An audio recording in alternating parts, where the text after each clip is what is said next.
Itu pas kita tarik ya, di sini itu udah busuk. Setelah saya dapat jenazah itu, jasad itu, saya nggak berani ngomong kita ini. Jadi kita udah pikiran tuh udah semua mengalami trauma lah semuanya tuh. Saya tahu dah. Apalagi yang narik, yang megang.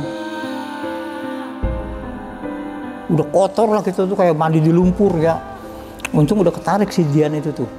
Itu nggak teganya lu pas turun itu ya, jenazah itu ya kayak minta tolong gitu ya.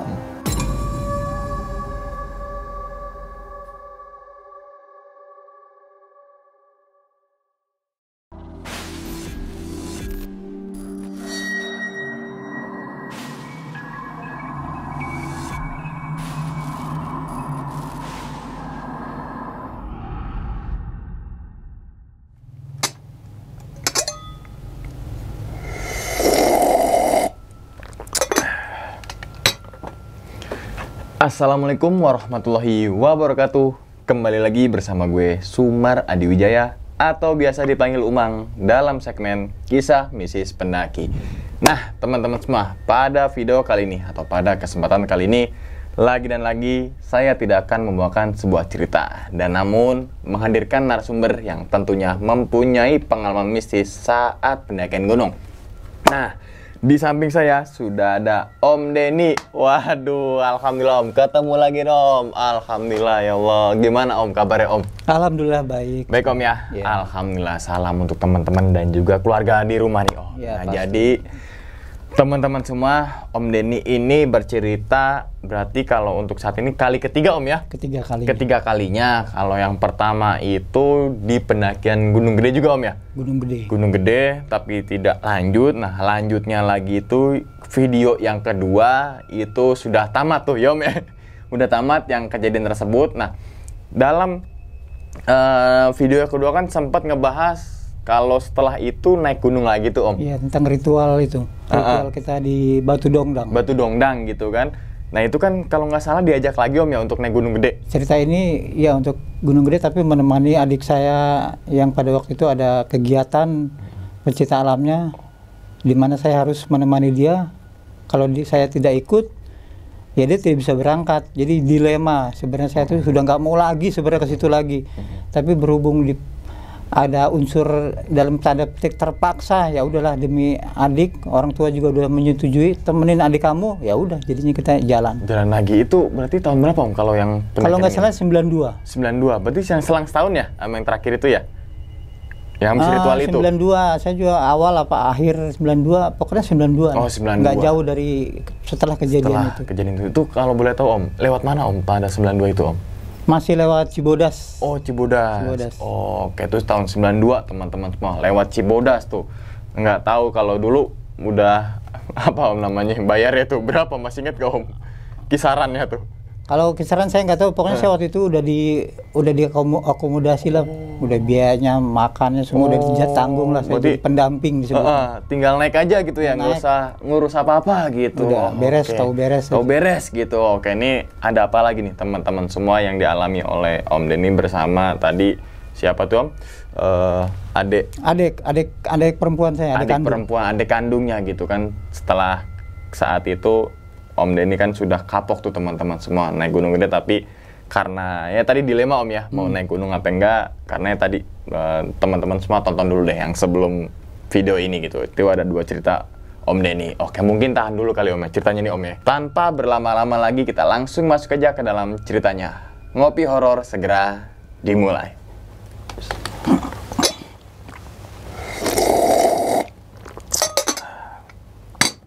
Sikat.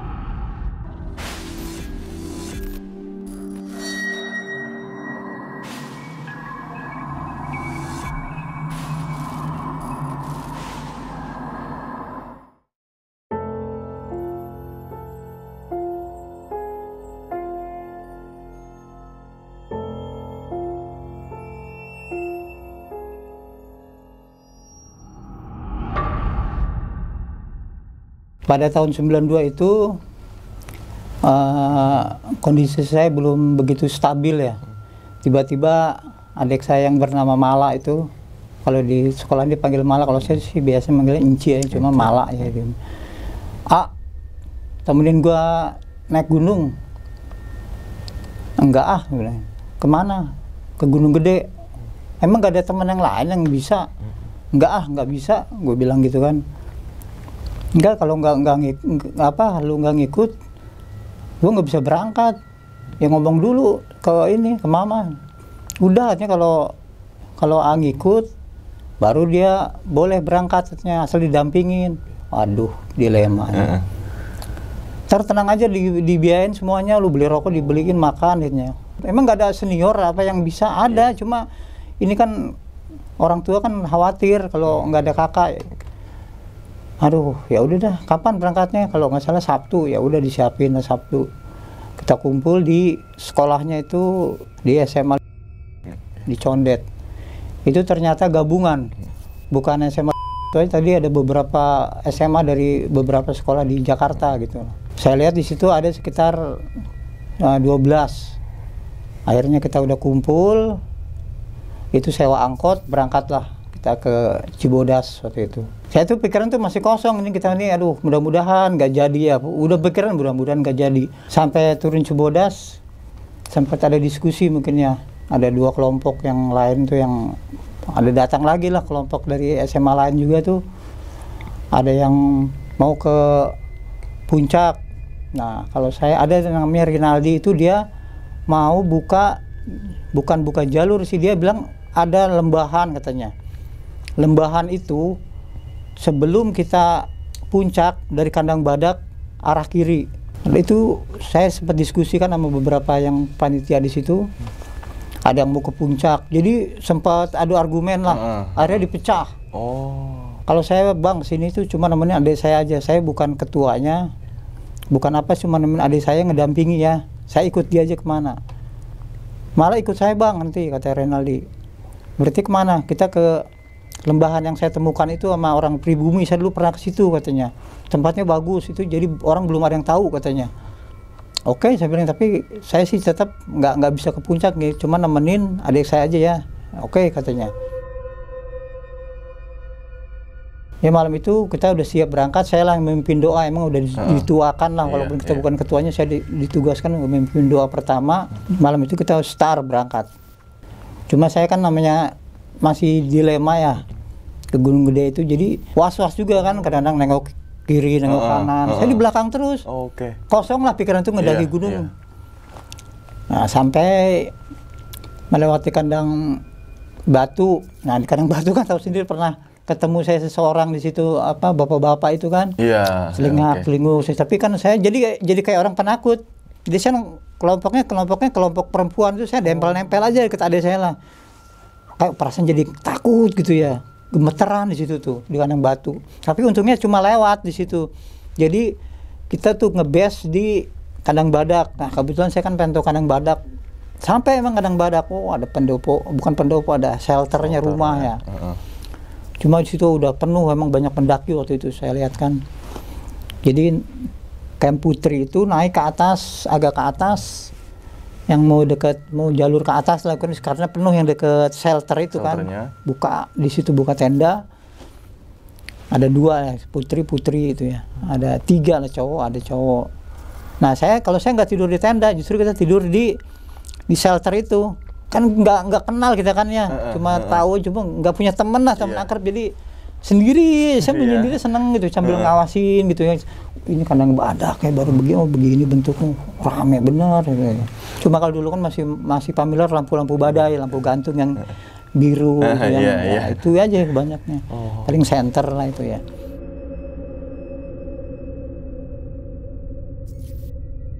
Pas kita ngecamp tuh malam sampai situ tuh. Udah jam berapa? Udah termasuk malam sih itu, jam 1 jam 2 lah. Di situ ini cerita adik saya. Kalau saya kan dia tendanya paling atas karena penuh. Di tenda itu ada 4 orang. Adik saya Mala, Dian, Caca. Satu lagi saya nggak tahu lah itu satu lagi. Si Dian itu mau pipis katanya. Malah temenin gue pipis katanya. Ya, artinya ditemenin keluar kan, disenterin aja. Dia bawa senter masing-masing cuma ditemenin kan.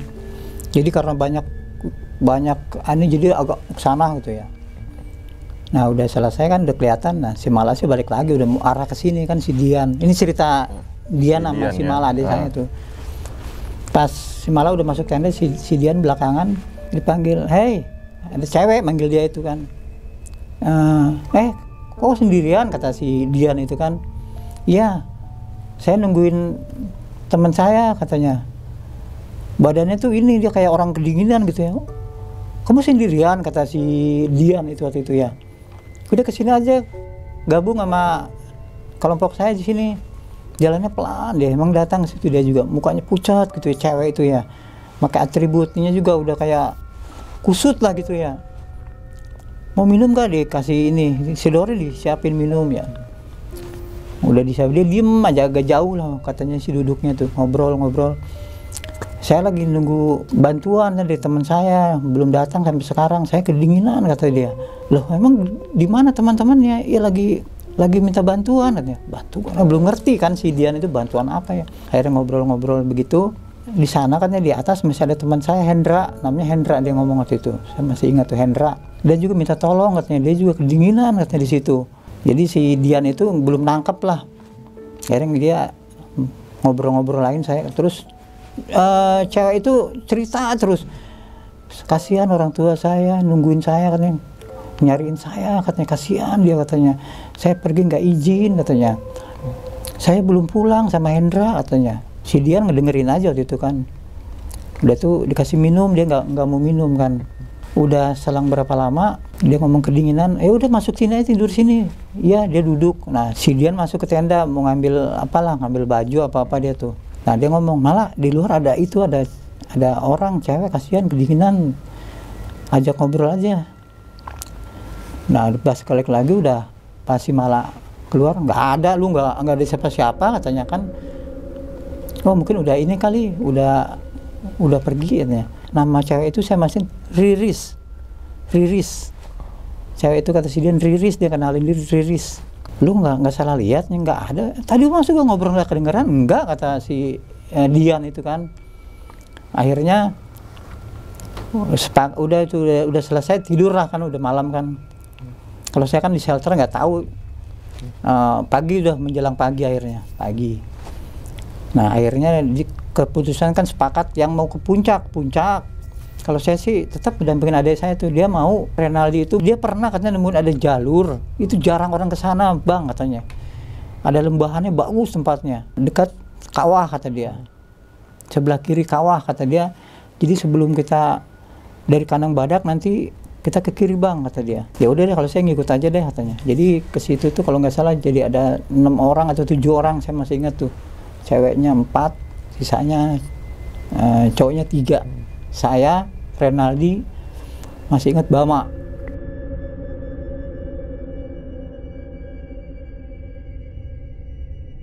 Yang mau berangkat ke puncak, terus kita jadi masih bareng tuh. Nah saya ingat tuh berpisahnya tuh sebelum tanjakan setan lah. Oke. Kan banyak jalur Ya, tuh, banyak baru jalur. pecah. Saya juga kan namanya ini jadi ngikutin aja tuh cara si Renaldi itu kan. Saya belakang terus. Masih siang sih belum kerasa apa-apa ya, terus ya. Kira-kira udah lama jalan, tiba-tiba tuh kayak mendung gitu kan. Badan kok nggak enak ya, kayak menggigil ya, mendung tuh. Hujan deras gitu ya. Ya bisa pakai ponco dipakai semuanya kan. Bukan hujan derasnya tahu-tahu angin gede badai, anginnya gede badai gitu kan. Itu tiba-tiba tuh kok tim tuh pecah, ada yang lari ke sana, lari ke sini. Adik saya si Mala dengan 3 orang, si Dian sama si Cacu tuh lari tahu kemana kan, ke depan. Saya masih di belakang tuh kok pada lari semua, seorang badai gitu diem kayak bagusnya kan, pada lari nyari tempat berlindung masing-masing gitu, tapi arahnya ke atas gitu kan. Waduh, hujan badai gini masih yang bertahan. Saya tuh masih si Renaldi juga nggak tahu kemana ketuanya. Saya di belakang tuh sama si Bama tuh. Saya kan kondisi saya tuh pada saat itu kan belum stabil, masih takut, masih selinguk kiri kanan, tengok belakang. Ternyata bener saya tuh kok kayak diikutin, ada kayak langkah gitu kan. Dalam hati gue ini mungkin inilah gue bilang yang diikutin gue, mungkin giliran gue nih yang kena, yang mau diambil kali ini.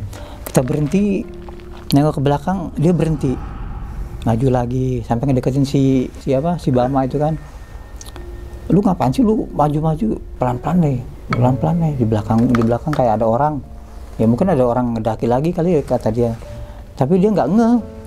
Emang bener kalau kita ngeliat dari ekor mata itu kayak ada orang berhenti. Kelihatan sih emang. Kelihatan coba. Kok bau lumpur tapi kok bau belerang ya. Oke. Aduh gua ngeri banget, apa merinding gitu kan di situ. Terus kita jalan lagi tuh. Kata si Bama, "Bang, pernah kesini nggak?" "Belum, saya belum pernah kesini," saya bilang. "Gua belum tahu tempat apa ini." Setahu gue juga belum pernah kesini, kata si Bama.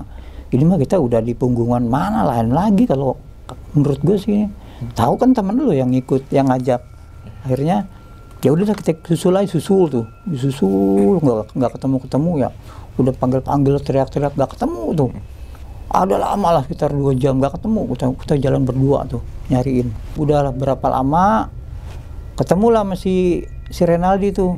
Tuh langsung tuh si Bama kan ngoceh-ngoceh, "Lu gimana sih kondisi begini, semuanya lari, sekarang semuanya pada kemana coba tim, masih bisa pada nggak ada?" Langsung gua kan emosi gitu ya, itu si Renaldi misalnya kalau gua tonjok, udah kesel gitu kan, nggak ada, adek gua hilang gitu kan, nggak ketemu, pukulin, "Ya bang, tenang bang, sabar bang," katanya. Dipisahin juga, kita masih emosi lah gitu, kita udah mukul tuh. Udah agak tenang, kita cari lagi ketemu. Nah ini sekarang kita kembali lagi ke adik saya Mala, cerita dia tuh ya, pas di rumah ceritanya juga ya. Jadi pas dia lari itu, bertiga itu sampai sore kan, udah mau menjelang maghrib, si Dian itu tiba-tiba ketemu sama cewek yang malam itu, namanya Riris. Nah itu ketemu di situ. "Kamu kok ada di sini lagi?" katanya. Kata si Dian, "Iya tolongin saya, tolongin teman saya," katanya gitu. Terus ngomongnya, "Di mana?" "Itu di situ," katanya. Jadi 3 orang ini, si Dian tuh ngelihat si Riris, kalau si Mala sama satu lagi si Caca enggak. Jadi ngikutin aja itu. Ngikutin si Riris itu jalan. Nah, itu emang penglihatan si Dian tuh banyak tenda bagus di situ tuh. Disebut perkampungan penduduk, bukan perkampungan penduduk atau apa, bukan. Jadi banyak lampu-lampu bagus, banyak tenda di situ. Bagus katanya. Makanya dia ngikutin terus tuh si Dian itu ngikutin si Riris itu tuh. Nah si Malam itu kan, itu si Dian mau kemana ya? Kejar tuh ya. Jalannya juga cepat. Diikutin terus kan, jadi tambah kemana nggak tahu, ke lembahan. Ingatnya dia katanya lembahan semakin turun tuh, namanya lembahan ya gitu tuh. Terus udah sampai katanya, banyak emang tenda di situ dia sempat ngobrol, banyak teman-teman di situ, orang-orang di situ banyak, cuma orang-orangnya pada diem semuanya, nggak ada yang ini kan, nggak ada yang ngomong, cuma pada ngeliatin. Kayak gimana sih kalau orang ngeliat, katanya ngeliat orang minta belas kasihan lah, minta tolong kayak dalam hati, cuma nggak bisa ngomong. Cuma si Riris aja yang bisa tolongin saya katanya di sini. Jadi apa yang tolong itu bingung, apa sih tolong gitu. Itu mungkin pikiran si Dian tuh. Nah kembali lagi ke saya yang nyari tuh sampai maghrib, saya belum ketemu, udah was-was. Aduh kata adek gua kemana ini, udah gelap waktu itu kondisinya kan, nyala senter badai udah nyalain tuh, manggil udah teriak-teriak tuh, nyariin terus. Saya bilang, "Rel, lu tahu nggak sih tempat kita ini di mana ini?" Saya bilang, "Iya tenang bang, gue juga nggak nggak konsen," katanya. Tiba-tiba kacau begitu, gue juga kan di luar ini dia kan nggak tahu, gue juga bang, katanya. "Udah sekarang kita fokus carilah." "Iya bukan ada gue aja, yang lain juga pada nggak ada loh," saya bilang, 2 orang itu. "Ya udah kita cari, tenang aja, kita cari itu kita tuh sambil teriak-teriak manggil ya. Sampai udah cukup lama lah, sampai kira-kira jam berapa, jam 2 jam 3 jam kemudian barulah emang kita ketemu suara teriak-teriakan gitu ya, kayak "Jangan, gitulah, apa jangan di ini, jangan ke sana." Pokoknya kedengeran tuh, langsung lari kan si Renaldi. "Hei lu ngapain di situ, ngapain," katanya kan di lembah itu kan, sorot, tolong," katanya, "tolongin si Dian." Wah pada lari gitu kan ke senter. Belah mana nggak kelihatan orangnya, kemana senternya. Nah di situ ternyata pas si Renaldi masuk gitu, Itu Bang Umang mungkin di Gunung Gede atau di mana mungkin belum pernah namanya ada lumpur. Si Ronald itu lumpur ambles sampai ke betis. Di situ bau belerang tuh tajam. Bau belerang tuh tajam sekali, bau belerang itu di situ. Saya bilang, kok ini kata di kawah apa di mana kok bau ya, bau belerang. Pasti sorot-sorot tuh. Jadi si Dian tuh agak ke tengah. Terus si Mala, si Caca terakhir tuh agak ke pinggir, dia udah sebetis. Saya nemuin si Caca aja kan di pinggir udah segitu, sedengkul dia kan, masih ketolong kan, ketarik gitu kan. Lu pada ngapain sih di sini, katanya pada tarik itu aman. Si Mala juga udah mau setengah pingsan lah, mungkin udah saking dingin, udah matanya tuh udah ada saya udah sampai tarik ke ada, udah aman. Nah, udah diamanin kan berdua tuh di situ tuh, sampai pada nangis tuh, pada keluar air mata gitu kan. Ini pada ngapain sih di sini, bingung gue juga kan. Nah, giliran si Dian agak di tengah, susah gitu kan. Udah segini lah, setahu saya tuh udah di atas perut. Udah ini di mana kok gunung kok bisa ada lumpur ya? Bau belerangnya tajam banget, bau kawah gitu ya. Tapi nggak panas, bau aja kok, bau belerang. Di situ banyak, kalau kita tahu sisi-sisinya tuh masih ada batang-batang pisang hutan masih tumbuh. Nah pas itu udah dah, karena kita ke situ nggak mungkin dia kerendam. Akhirnya batang pisangnya itu diinin aja, ditarik gitu ya, dirobohin gitu ya, ditarik buat pegangan gitu ya. Satu lagi dirobohin buat pegangan. Nah, kemana-mana kan saya dulu ada di foto saya tuh kan, ada saya kemana-mana bawa sabuk yang kuning itu ya, selayar. Itu seberang sabuk Pancasilah itu panjang lah 2 meteran tuh buat ngikat sabuk kuning tuh. Untung saya bawa itu tuh kan kemana-mana tuh. Akhirnya saya masih si Bama yang maju ngedeketin si Dian, si ini megangin tuh si Renaldi. Masuk terus kita agak ke tengah tuh. Si Dian tuh udah hampir, saya hampir udah mau disebut pingsan, dan mungkin udah suaranya udah ngap-ngap gitu, gitu. Baunya namanya bau gitu, saya aja hampir pingsan tuh, bau belerang itu dicampur nggak enak lah bau-baunya itu ya. Kepegang tuh di tasnya, mas tuh udah kepegang tuh. Cuma dalam kan, kita juga masuk, pegang tasnya tuh, wah berat gitu kan. Tarik lagi sama si Bama, dibantu kan, ditarik lagi berdua. Terus sepatunya itu kan masuk ke kayak lumpurnya, disebut lumpur hidup ya, mungkin hidup juga, nyangkut, jadi kakinya tuh nyangkut ke bawah itu ya, ke tanam. Ya terpaksa kita kan harus narik kaki dia kan. Tarik itu tuh kakinya si Dian tuh kan, pakai celana panjang tuh ya. Keras itu juga kan. Tarik terus. Itu saya tarik ya, srek gitu. Sobek itunya tuh celananya ketarik, sobek, srek. Kok sobek nih sebenarnya? Saya tarik lagi, udah ketarik, keangkat ya, bukan kakinya, udah saya cari badannya, itunya ke leher ke saya gitu. Itu yang saya angkat, ternyata bukan Dian, bukan Dian. Jadi kondisi gelap itu kan saya tarik, angkat. Itu saya nggak sebut itu sosok cewek apa cowok yang nggak bisa ditebak ya itu ya. Aduh gila ya, merinding kalau ingat itu. Itu pas kita tarik ya, di sini tuh udah busuk, udah udah kelihatan gitu ya. Sampai kehalangan lumpur kan, ketarik gini loh. Kok si Dian ada di situ, udah ditarik sama si Bama. Langsung saya udah bau bangke busuk, udah bau belerang ya. Dia nggak ngomong tuh. Si Bama kaget juga, bang lepasin. Nggak ngomong tuh.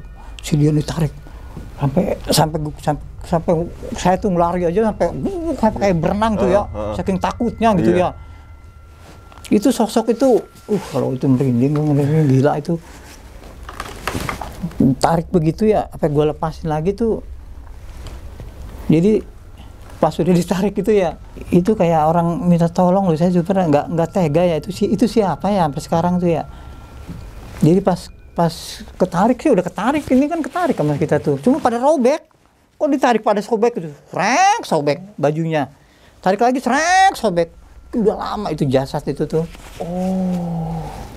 Nah terus udah ketarik gitu kan, saya lari udah takut, udah kayak orang berenang, busuk udah badan gak karu-karuan sih, belepotan, baunya udah kotor lah gitu tuh, kayak mandi di lumpur ya. Untung udah ketarik si Dian itu tuh. Itu nggak teganya lu pas turun itu ya, jenazah itu ya kayak minta tolong gitu ya. Ya kayak gerak gitu, cuma Iya. masuk lagi ke dalam. Oke. Saya masih paham, siapa Bang? Kita udah komplit belum anggota, ada lagi nggak? Aduh, gua nggak tahu Bang. Tarik.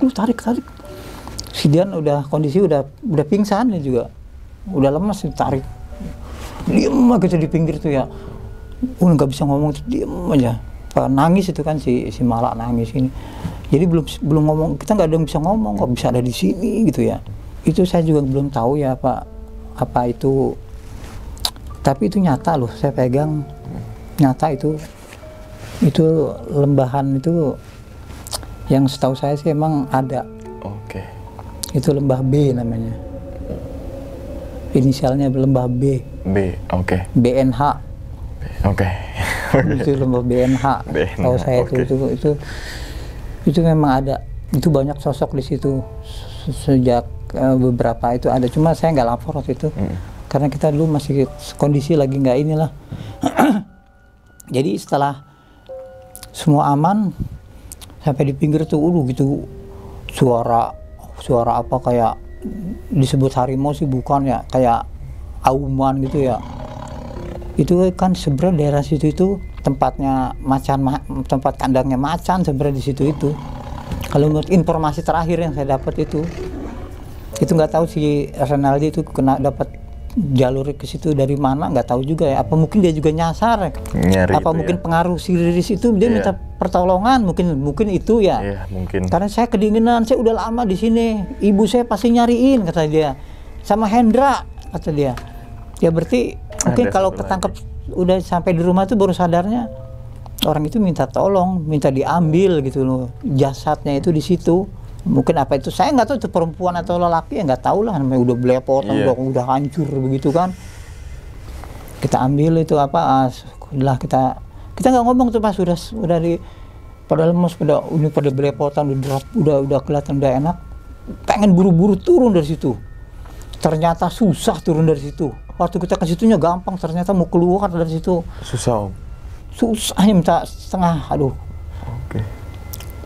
Jadi udah mulai agak tenang tuh. Si Mala, si Caca udah agak ini. Akhirnya si Dian di ini kan udah dibangun, dikasih minum, udah dibersihin pakai seadanya lah, pakai air minum gitu kan. Walaupun nggak mungkin dibersihin, paling matanya aja yang nggak bisa ngomong, masih belum ngomong itu. Si Dian tuh nggak bisa ngomong pokoknya, sampai bawah tuh nggak bisa ngomong dia. Setahu saya tuh. Akhirnya kita dipapah lah turun sedikit. Itu sampai kembali lagi ke kandang badak itu pagi. Sampai pagi bayangan kita udah ada lagi di situ tuh. Sampai orang-orang itu kan ketemu kan berpapasan di jalurnya. Bang, kenapa Bang? Kenapa temennya Bang? Jatuh sama gitu aja. Pada bengong, belepotan orang lumpur begitu. Ya masalahnya. Bau belerang. Iya. Dia saya juga ngomong, semua tiga cewek itu kalau ditanya diem semuanya. Ya. Oke. Kalau saya kan manggil adik saya si Mala tuh si Inci. Lu ngapain sih? Ada apa sih? Kok bisa ke situ? Bisa lari ke situ? Diem aja ditanya itu. Diem aja. Udah Bang, ntar aja Bang, katanya kita ini lagi katanya. Akhirnya kita turun aja dah udah. Ya udah, gua merinding juga nih, saya bilang kita turun aja deh. Jadi sepanjang orang pada ngeliatin tuh belepotan gitu misalnya. Namanya kita kayak kejebur lumpur, aneh orang nggak daki gunung kayak iya, kayak ke sawah gitu ya. Iya bener gitu kan. Nah sampai dibersihinnya di air panas itu kan banyak air di situ tuh. Cuci, dibersihin. Masih sempet itu ada gue si Mala tuh ini, Ci, sadar sih itu lu tadi tuh gimana sih, lu kenapa bisa ini? Nggak tahu ah, gua mau ngikutin si Dian aja. Iya kenapa? Nggak tahu katanya. Nanya mulu, diem aja katanya. Aduh, jadi nggak dapat beritanya di situ, nggak dapat. Oke. Dia kayak orang stres dia juga tuh. Nggak tahu lah, gua nggak tahu katanya. Itu aja kalau ditanya. Jadi emang kelompok kita tuh kan dua kelompok.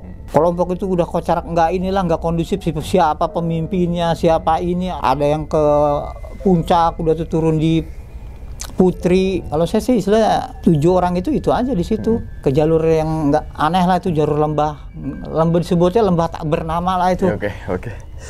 Mungkin kalau saya ke sana aja kita nggak akan ketemu lagi tuh lembah itu. Bener-bener itu pengen tahu itu sebenarnya apa sih di situ. Apa sih itu Om ya? Apa sih itu Om ya? Sampai di bawah pun kita sampai di pos itu nggak cerita. Kita semua cuma saya sama Bama sama Renaldi ya mungkin yang tahu ya. Jadi setelah saya dapat jenazah itu, jasad itu, saya nggak berani ngomong kita ini. Jadi kita udah pikiran tuh udah semua mengalami trauma lah semuanya tuh. Saya tahu dah. Apalagi yang narik, yang megang, semua mungkin. Jadi kita nyampe kembali lagi ke Cibodas pun hanya bersih-bersih. Jadi kita nggak laporan, oh Pak di sana saya nemuin, enggak, kita nggak ada pikiran gitu. Lagian saya juga nggak kenal itu si Renaldi siapa, si Bama siapa. Lagi nggak ada alat komunikasi saat itu ya. Jadi setelah kita turun itu, udah nggak tahu sampai sekarang pun saya nggak ketemu sama si Bama, si nggak tahu si Bama di mana, Renaldi cuma. Oke. Cuma kalau kita ngorek keterangan dari adik saja lama ceritanya itu, enggak besok luar, enggak lama. Rumah si Dian tuh di mana sih? Di Gang 7. Gue minta alamatnya deh. Mau ngapain? Mau ngapelin? Enggak. Lu ceritanya kenapa sih sebenarnya? Dia akhirnya si Mal itu cerita. Cuma sebatas dia cerita. Cuma katanya emang kayak ada ini. Kalau gue lihat mah bukan tenda, kayak ada kampung. Kalau si Mala sih pandangannya. Cuma jauh banget. Ada lampu-lampu. Cuma jauh, tahu di mana? Ada kelihatan. Kalau si Dian katanya ngeliat tenda banyak, bagus tendanya.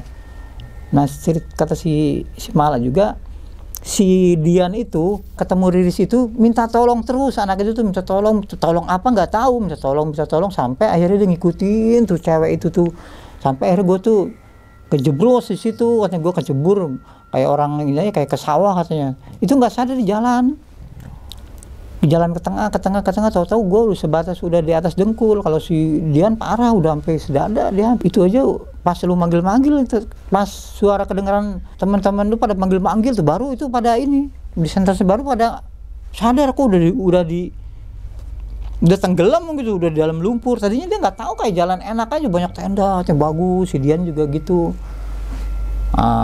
Si Mala ceritanya sampai di situ. Terus kalau ketemu si Dian, akhirnya si Dian kan minta alamatnya Gang 7, mau disebut ngapelin kan, dulu kan namanya masih ini kan, minta alamatnya dah. Iya. Hari kita kan nanya-nanya. Pas libur tuh ketemu. Ya malu-malu juga lah, namanya kecil ini kakaknya si Mala, mungkin ke rumah gue mau ngapain nih gitu ya. Cuma kan Dian itu pengen tahu aja sih gimana sih lu bisa ke situ. Iya bang, jadi cerita. Jadi gue ketemu cewek Riris namanya, dari Bandung katanya.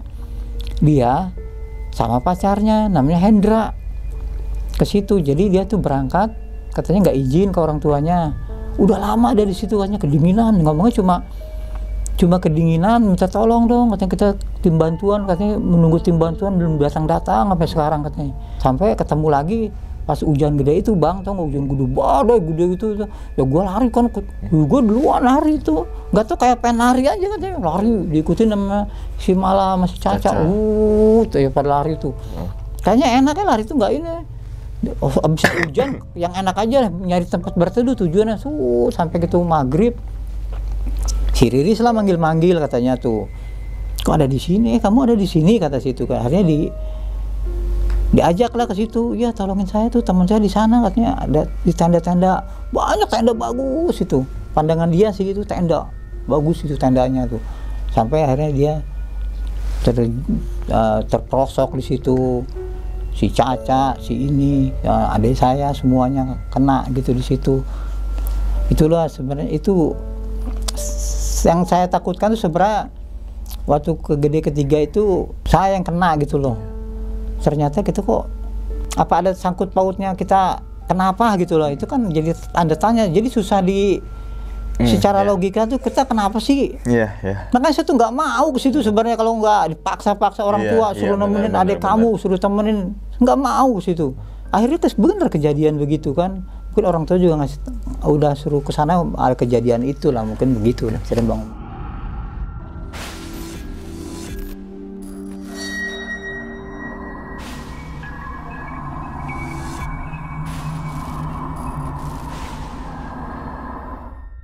Nah, itu ya teman-teman semua cerita daripada Om Den ini ketika saat tahun 92 ya Om ya? 92 mendaki lagi nih ke Gunung Gede. Berarti kan bukan terakhir tapi lewat tahun 91 itu kan lewat Cianjur ya Om ya? Bukan 91, itu 89 apa berapa tuh ya? Masih 8 udah lulus. Pokoknya yang pertama kali ke Cibodas itu 88 ya Om ya? 88 itu kan? Lulus ke sana lagi lewat jalur ilegal ya. itu. Ilegal itu akhirnya setelah kejadian di Watu Dongdang itu ternyata disuruh nemenin adeknya nih gitu kan. Pasti kan orang tua begitu ketika ada adiknya naik gunung terus abang kita naik gunung, maksudnya hobi juga pasti suruh nemenin tuh Om ya kan. Oke, nah ini mungkin yang jadi pertanyaan nih Om, mungkin yang lembah itu ya Om ya? Iya. Itu ya? Itu saya nggak ngerti itu bisa ada lumpur di gunung itu baru kali itu. Nah maksudnya gini Om, lumpurnya itu lumpur kayak hitam biasa apa mungkin kayak lumpur belerang putih-putih itu? Lumpurnya lumpur hidup gitu ya. Bau belerang itu belerang mungkin kalau saya pikir cuma campur tanah ya mungkin bukan murni belerang jadi udah terkontaminasi sama tanah-tanah biasa. Di situ ada tumbuh pohon-pohon pisang kok. Ada Om. Kalau ada yang tahu mungkin silakan di situ ada pisang ya. ada. Saya pisang hutan banyak. Baunya sih tajam juga bau belerang itu. Oh, berarti Om misalkan mau naik gunung, mau ke puncak kan lurus tanjakan Setan dulu ya? Nah itu dari Kandang Badak banyak pecahan lah. Itu saya si Renaldi itu ngajak ke kiri terus. Oh. Ke kiri kan arah kawah katanya kawah kata gitu. Oh, oke. Berarti misalkan pagi tuh Om ya, Om Den itu di bawah, atas itu puncak gede ya?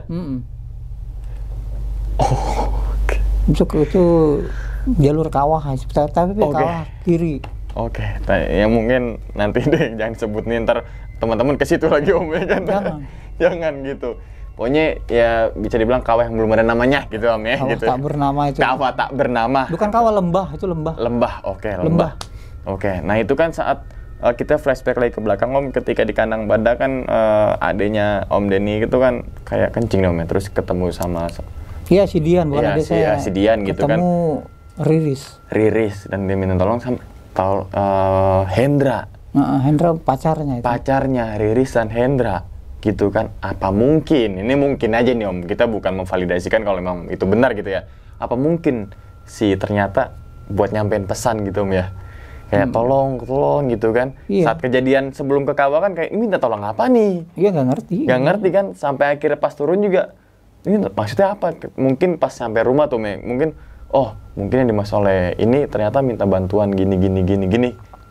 Kayak ada hidden message gitu Om, kayak pesan tersembunyi gitu ya. Iya. Itu bener jenazah itu mungkin ya namanya mau pulang kan. Sampai nangis kan si Ririsnya juga katanya sampai saya mau pulang kedinginan mau pulang orang tua saya pasti nyariin itu. Itu mungkin ya pesan bahwa itu minta tolonglah diambil lah gitu jenazahnya jasadnya gitu, itu udah lama itu. Saya kalau ingat itu takut juga ngeliat tulangnya udah itu nggak tahu cewek nggak tahu cowok sih soalnya udah hancur hancur namanya lumpur kayak swamping kalau ini kayak film swamping nah. Kalau dulu tuh dan ternyata baru baru paham lagi ketika Om Den tuh kalau itu bukan sosok yang pertama dilihat kan kayak itu Dian ya Om ya. Ternyata kan Dian kan ditolongin sama si Bama gitu kan. Pertama kan kayak ngambil kayak robek canalnya sampai robek ketarik. Berarti kan kayak dia udah lama di semua maaf ya gitu ya udah lama. Kalau udah lama ke lumpur kan kain-kain itu kan gampang Om ya krek gitu kan. Jadi lembek gitu kan saya tarik tuh kayak kok bukan nggak disobeknya sih nggak dibawa ke atas cuma krek sobeknya akhirnya saya gini kan. Iya.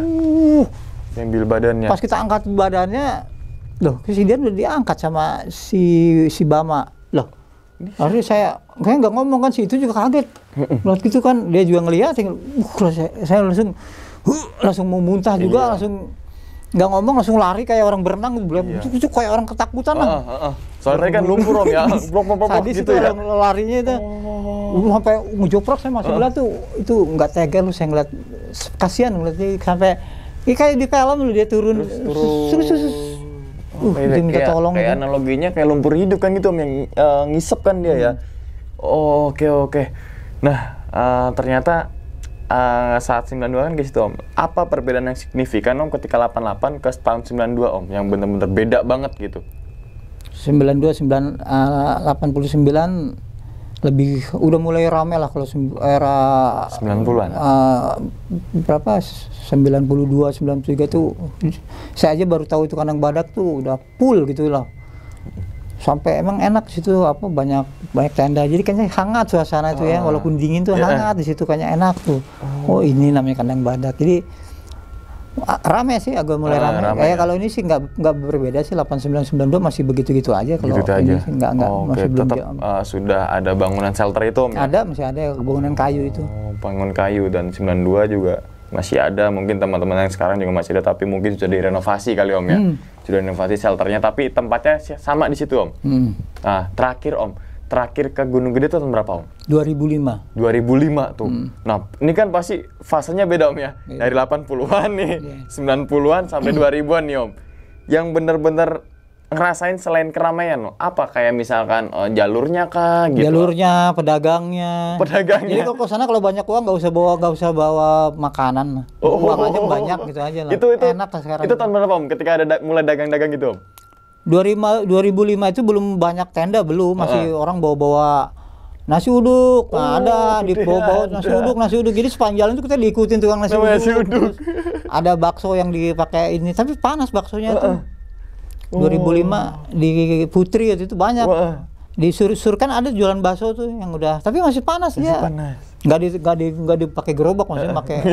Ada ya gitu. Ada tuh. Saya masih ngalamin. 2005 kaget juga tuh. Kaget juga. Tukang bakso. Soalnya kan tadi 88 itu belum ada apa-apaan Om ya, maksudnya yang terutama yang jualan itu kan nggak ada. Dan ada tuh baru berasa ketika Om Denny naik Gunung Gede lagi tahun 2005. Ternyata udah ada yang jualan nasi uduk, bakso. Tapi belum ada tenda. Belum ada tenda belum ada 2000. Oh, maksudnya tenda warung Om ya? Iya, tenda kan biasanya sekarang banyak, dulu nggak ada. Sekarang banyak banget siap pos bayangan kan tuh, terpal gitu kan. Oke, itu sisi lain daripada Gunung Gede yang mayoritas incaran pendaki Om ya. Favorit gitulah, terutama pendaki Gunung Gede. Jabodetabek, mungkin pendaki Jabodetabek tuh pasti tiap tahun tuh pasti ada yang ke situ gitu kan.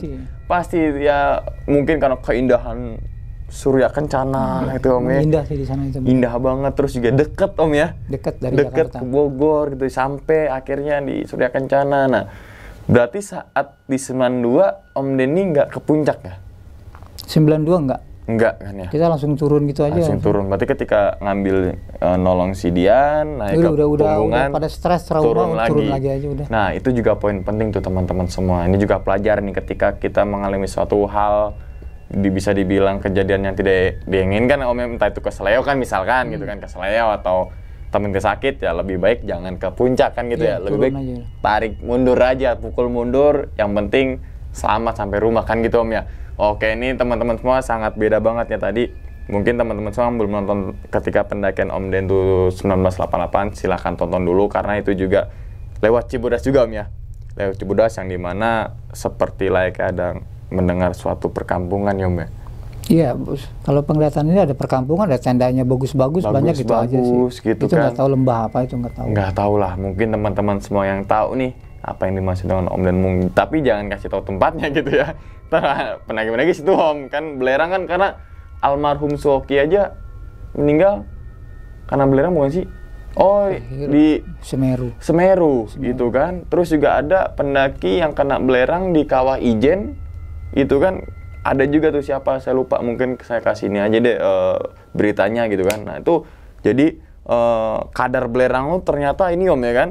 Iya, kalau kita menghirup tuh beracun, betul. Makanya teman-teman misalkan ada peraturan yang tertulis, misalkan ada batas-batas waktu ketika kita mau ke puncak, berarti itu saat jam sekian berarti kadar belerangnya lagi tinggi, mungkin kena angin kan, takutnya nanti berefek kepada tubuh kita yang tadi belerang itu kan sangat beracun gitu.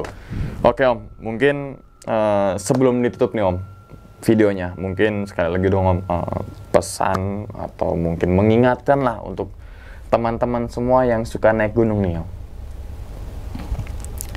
Jangan mengambil apapun kecuali gambar. Jangan membunuh apapun kecuali waktu.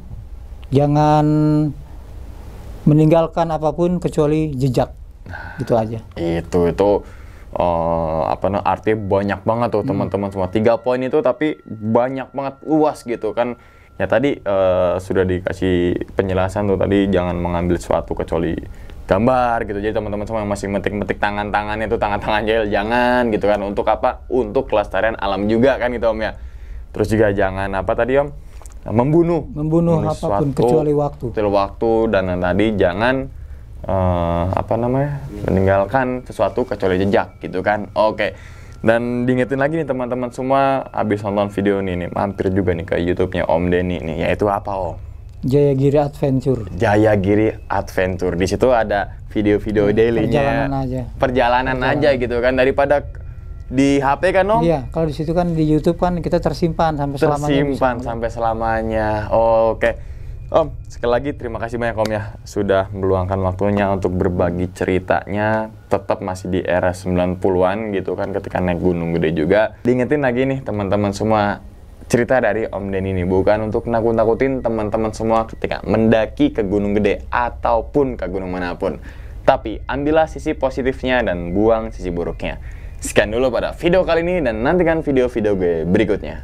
Hal gaib itu muncul ketika sugesti kita buruk. Wassalamualaikum warahmatullahi wabarakatuh. Selamat beristirahat. Terima kasih banyak Om Denny. Alhamdulillah ya Allah. Bungkus.